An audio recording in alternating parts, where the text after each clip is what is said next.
Well, thanks for joining us. Come on in if you're still straggling. Welcome to the Mobile Journey session. My name is Mark Hendricks. I'm the Practice Director for Mobile Strategy and Services. And today, myself along with David Galante, our Director of Product Management for the mobile team, we're going to be talking about mobile journeys. We're going to be talking about a new customer mind shift. We're going to talk a little bit about some trends that we're seeing in the market and hear from some of our customers around how they're successfully creating mobile journeys. So hopefully between the different pieces of content, you get a sense for the marketplace, and you get to hear some really great real-life use cases for how our customers are creating mobile journeys. Just some context before we get in. As part of my job, I get an opportunity and benefit of working with customers every day. And every day they challenge us with new and interesting ideas. But one thing that we start to hear about is really this trend, right? And this is this idea that there's a new and interesting customer mindset that's creating a demand and creating a need for us to think about the customer experience in a very different way. And it's this idea of a journey, right? And each journey is very different. Each journey is very unique and one-to-one and individualized. But it's really interesting to start to think about the term itself in a very different context. And really, when we start thinking about some trends in the marketplace that bring these things together, there's three things that I wanted to talk about today. And the first one is the proliferation of connected customers. We're all connected today. We understand that and sort of the magnitude of that, but I want to dive into that a little bit more. I want to talk about decomposition of the mobile journey. What does that mean? So I'll jump into that. And then lastly, the fragmentation of the ecosystem is creating some serious problems. So we'll talk about that as well. So the first trend, proliferation. Well, I don't need to tell you this. You guys are all mobile. You get it. You heard Benioff talk about it this morning. But mobile device ownership continues to explode. This year alone, we've seen roughly 2.5 billion devices shipped worldwide, which already exceeds industry analysts' expectations of 2 billion for the year. We see massive proliferation in connected devices outside of handsets, such as tablets and smartphones. Millions of connected devices in itself, right? Connected contacts, connected washer and dryers, connected onesies, actually, so you can see if your kid is still breathing at night. It's crazy. So these things are happening. But what's also happening is those trillions of transactions, right? Those connected transactions. It's really, really interesting and a completely different way of thinking about mobility. And again, the core of those things is your mobile device. That's what's powering these things. But this proliferation of the connected customer is interesting, but it's creating a problem, right? And we'll talk about that in a second. The second trend is this idea of decomposition of the mobile journey. What does that mean? Well, it means that there's not really a path to purchase anymore. There's no linear customer experience. If you look at this visual here, it represents it quite well, right? If you think about how a customer might interact or engage with your brand and then ultimately buy, my journey or my experience is very different than these guys, right? I might see a YouTube ad. I might go through my email. I might view it on my desktop than my mobile, right? So those journeys are very distinct based on an individual. And it's not just limited to channels anymore, right? Now we have external influences. We have context. We have location. We have your social sharing networks. We have all of this data about individuals that we know, and it's creating a massive web of complexity. It's a problem, right? So we'll talk about that again in a second. And the third trend is fragmentation, right? So if you've been in the industry for long enough, you know that mobile has inherently been fragmented since the start, right? There's a number of OSs. There's a number of different software technologies and platforms. And if you look at this visual here, this is an actual a representation of the Android ecosystem. So each color box represents a handset ownership. So if you can see in the back, there's obviously a ton of different color boxes here, but the bigger the box, the greater the ownership. Lots of handsets out there from an Android perspective. This doesn't take into account iOS. It doesn't take into account BlackBerry, you name it, right? So the marketplace from a handset perspective is very fragmented. If you think about the mobile marketing landscape, it's also very inherently fragmented, right? Mobile content providers, mobile ad networks, SMS aggregators, platform and data filters, right? It goes on and on and on. You guys deal with this every day in your jobs. And this fragmentation between the device and the marketplace is creating a problem.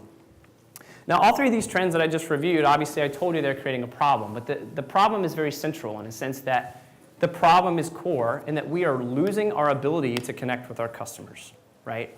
All three of these things are creating a massive problem when we think about mobile today. It's very different than it was 5 years ago. But luckily, there's a solution for that. And David Galante is going to talk to us today about the solution to that, and we're going to hear from our customers about how they're thinking about the solution to the problem. Thanks, Mark. It's a great setup, a great background on Mark's experience with talking to customers about some really complex interactions and programs that they're building. And when Mark and I talk, usually it's while we're traveling or over dinner, and we start almost kind of drawing these things together. And they look a lot like squares and rectangles with arrows and, like almost like pseudocode and different kind of data points. And I mean, we started doing this about a year ago and thought this is how like our marketers want to actually draw out their journeys. So if we look at like how these products are solving problems, there's some kind of key statistics to kind of think about. That all these online activities are starting with the smartphone, and 64% are moving to their device. So think about how you registered for connections. You probably got an email, and you saw the email on your phone, and then you probably moved to your computer to fill out the long application with all the information, right? And then as you got on the plane, you've traveled to Indianapolis, now you're using your mobile device, the Connections app, to figure out where to go, who to see, who to connect with. So it's starting from an email to a mobile device to a mobile device again. And we're even seeing like operating systems like Apple. They're understanding this is the way that people work. You are distracted, you're busy, you need to transfer data easily from one device to the other. If you even look at like what Yosemite's doing in a new version of OS, you can actually just start an email on your phone, and as you approach your computer, have it go to your Mac. This is because this is the way we operate. This is just the way life is. So that's just supporting these other stats around more of these interactive and these events happening on multiple events. And then most importantly, when we talk about mobile to customers, this is the question that we get asked a lot is, what's the ROI on mobile? And recently through Yankee Group, we found that for every dollar spent, our customers are getting back 1.67 back. So it's a great ROI because you're sending the messages to people who are in the moment, who are interested about your product, and want to complete a transaction or order, or reorder. It's a great channel for that. So to kind of make this a reality and to make Journey Builder and mobile work together, we've been taking these core products, Mobile Connect, which is SMS and MMS, which is a mature product that's supporting hundreds of customers around the world with international and domestic SMS messaging. Mobile Push, which does our in-app notifications with our SDK, and then building in location to do both macro level location and proximity with beacons. And then we take all these different products and create activities that work within Journey Builder. And Journey Builder is the application that starts to power those little napkin diagrams that all of us are very familiar with, or even your dry erase boards at work. So today, we're going to talk to 3 different clients that are currently using mobile. They're using Exact Target, and they're thinking about moving to Journey Builder and building different interactive programs. So we kind of introduce everyone. So this is Jason from Snag a Job, Brandon from Nationwide, from Do It Best, and then Royce from Nationwide. So without further ado, let's kick it off with Snag a Job. Great. Right. Here's the clicker for your slides. Thank you, Dave. And I'm going to illustrate the Journey Builder slides on the side. Right, so I'm Jason. I work at Snag a Job. I do consumer engagement. So Snag a Job is a technology-enabled service connecting employers and job seekers. So that's kind of our PR boilerplate. But basically what happens is employers pay us to post hourly jobs on our site. So a lot of food and restaurant jobs. And our responsibility is to go out and, ooh, that got serious. We go out and find job seekers that are a good fit for those positions. So our big problem that we're trying to solve is that there's a lot of time wasted in the hourly space when it comes to applying to jobs. So the salaried hiring process has been shoehorned into the hourly space. So there's 300 question assessments and all kinds of stuff that's just not really necessary in a lot of cases to find someone that's a good cook or a server or a sales associate at a retail location.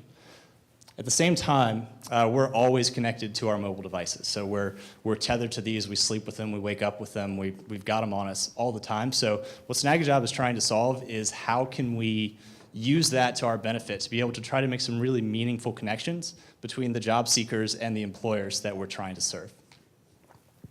So meet Julie. She is a general manager at Chick-fil-A. So Julie has the Snagajob app for employers, and she has an open cook position. So she pulls that up, she posts her cook position on Snagajob, but she doesn't really have a lot of time to wait for applications to come in. So, a lot of times the traditional process is jobs are posted, people that are looking for jobs apply to those jobs, and then they sit and wait, and wait, and wait. And then sometimes they might get a call back, they might not. So she doesn't have time for that. She's going to tap into the Snagajob candidate database and see if there are some people that she can proactively reach out to try to make that connection because she needed somebody yesterday. Okay, so she comes across Nick's profile.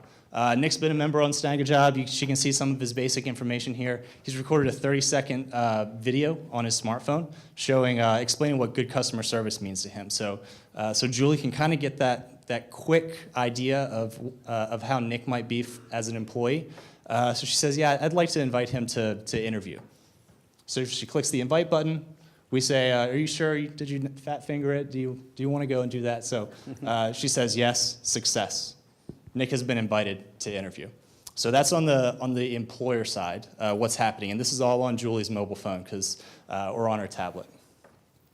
So this is Nick. He's a millennial, so he has a smartphone on him all the time, as all millennials do. So he gets a push notification from Snagajob. And we say, hey, Julie at Chick-fil-A is interested in contacting you to work at Chick-fil-A. So Nick is like, okay, I'm not sure. I'm not going to say yes or no right now. I'd like to find out more about that. So he opens the push notification and takes him directly into the job description for Chick-fil-A so that he can see if, okay, is this something that I actually want to do? That is something that he's interested in, so he hits the accept button. Now it goes back to Julie, success. Nick has accepted. Touch here to call him. So Julie can hit the yes button, pulls up the keypad on her smartphone, and she can call Nick to get a better sense of what he might be like, talk to him on the phone, then decide if she wants to bring him in for an interview, and kind of then go through that other process. So in what could be a matter of minutes, or maybe even under a minute, she's made a meaningful connection with someone, and we've eliminated that black hole, and she's cut down a lot of time. So, maybe she does this with a couple of people, and those people come in, and she cuts down on the number of no-shows, the number of people that come in and don't interview well, because she has a better idea of what Nick's going to be like when he actually walks in the door.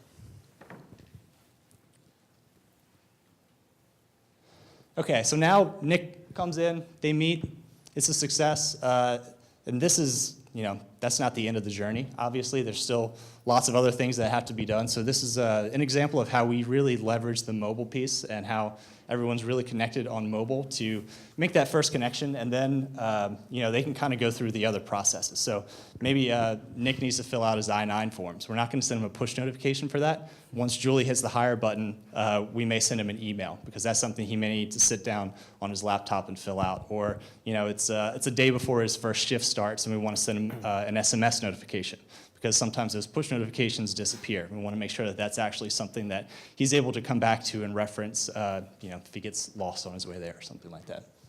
Yeah, and Jason, just a question for me. I mean, obviously, it sounds like Snagajob is definitely a mobile-first company. I've spent some time with you guys, and I know that really is true to your nature as a company. But, what would you say sets you apart from your competition?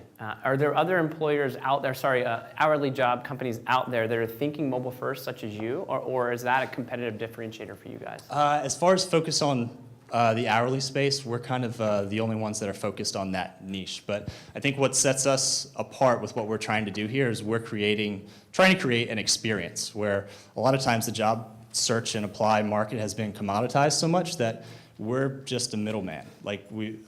From a job seeker point of view, a lot of times they're just throwing applications out there, and they don't know if anything's actually happening to those. So what we're able to do here is actually we're not making the hiring decisions, we're facilitating those, and we can actually be a visible part of that. So if there's a successful experience that our job seeker has, then they're going to remember that. So the next time that they're ready to come back and search for a job, they're going to say, actually, Snagajob, they're the ones that helped me get through that process. I'm going back to them next. And the same thing on the employer side. And that's really going to help us a lot in terms of not churning through so many, acquiring people constantly. If we can continue to tap into job seekers and employers that we've already acquired, that's going to be a lot cheaper for us, frankly, instead of having to acquire them over and over again. Perfect. Yeah. So I think the next slides show. Oh, sorry. Oh, yeah, this No. is pretty much it. Happy ending at Wrong. the end. Nick and Julie connect. They're all happy. They save time. I'm actually Happily thinking ever about after. Chick-fil-A. And I think the getting cows hungry. would be upset about that. I was hoping that somebody was going to pick up on that. It was a Yep. quiz. You won, Yep. Mark. So you get your prize later. That's it for Burger me. Blitz, yeah. So the next slides, part of this implementation today is all done through the app and the ExactTarget APIs, and it's a great solution. It works beautifully. But as we kind of think about like the 2.0 version of everything, we want to see how this same use case can be facilitated using Journey Builder.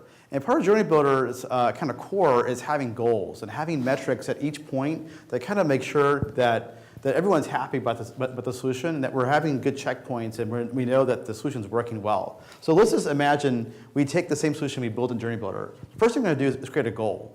We want 75% of everyone who comes through the app experience to view the Snag-a-Job either through email or through mobile. So that means that we need a reminder program, right? People missed the push notifications, they missed the SMS, they missed the email, and that job is going to be there only for a few days. We want to make sure they actually see each job that comes to them because it's a good fit. So part of that is creating that goal and then building a minute-by-minute playbook here, or a solution. So we have a data extension that has all the new jobs, all the new matches, and as soon as a match comes in, we trigger off the email if they're preferring email, or we send an SMS or a push notification if their preference is mobile. So this gets that job seeker a notification right away that there is a job waiting for them. So this helps us get to 75%, but it's not quite there. The next part of it is reminder. So now we can actually use data filters to basically figure out if that person actually responded back to the SMS. Did they click the landing page with the job? Did they open the email? If they didn't, then they go through this other path, which is the reminder SMS or the reminder email. And then this allows us to basically ensure that at the end of 4 days, we're at 75% for everyone who comes through the program. So this is not in place today. We just kind of talked over the phone and kind of built this out, kind of whiteboarded it. But this is how Journey Builder could take this business case, this business challenge, and automate it. All right. Thanks, So Jason. next story. Appreciate it. And as stated before, I'm Brandon Wolf, e-commerce manager for Do It Best Corp. It's been a few days, but how many of you have heard of Do It Best? Just quickly raise your hands. All right, so a lot of you have. It's a good and a bad thing. We're a unique company. We're the nation's second largest hardware provider, just a little bit smaller than Ace Hardware. But one of the differences between us and Ace is that we don't make our stores carry our name. So we don't make them hang up a big red sign that says Do It Best Corp. They can be Smith's Hardware or Main Street Lumber, whatever they want to be there. We currently have 38